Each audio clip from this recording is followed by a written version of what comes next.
Kicking off with a bit of a mea culpa. My bad. The Golden State Warriors are not looking like they are going to finish first in the NBA West. They are not even looking close to a top three team. They have been trash for reasons A to B and D through Z, everything but Steph Curry.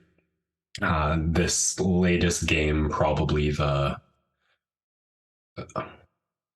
cornerstone low point so far. It had everything: a road game, a ridiculous performance from Steph Curry, horrible shot selection from Klay Thompson, nothing from the rest of the bench.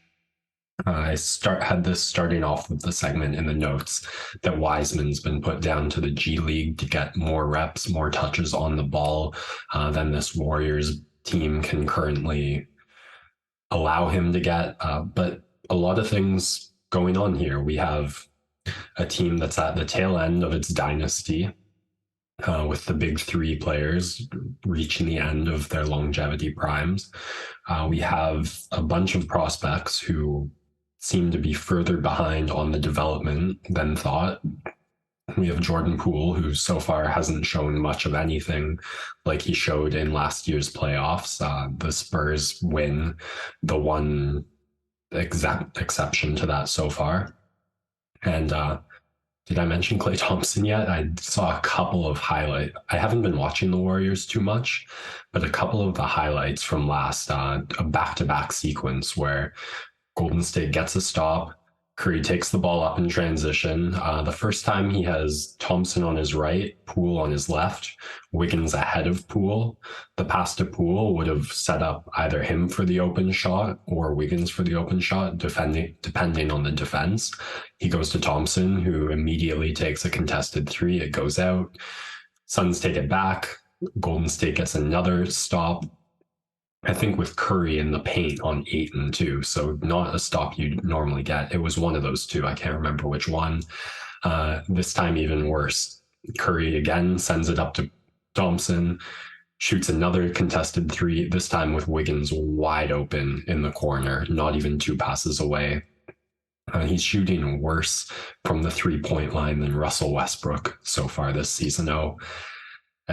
This is the one that really jumped out to me, partly because I'm one of those suckers who jumps on the hate train when the comments from him are so prickly and defensive.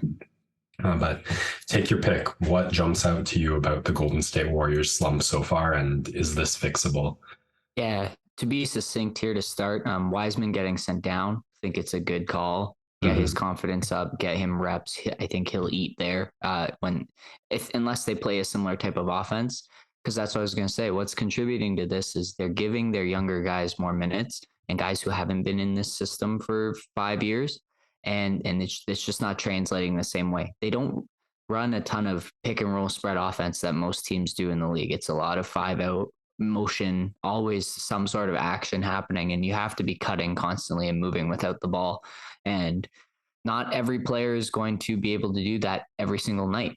And Curry has some of the best cardio of an athlete ever to be able to do what he does every night. And you can't rely on all of your players to keep up to that level. The other piece of it is a lack of defense. A lot of these things that are plaguing them now did exist last year, but it was overshadowed by the greatness of Steph Curry and the joy that this team plays with that they don't have so far this year. It's almost like someone got punched in the face or something.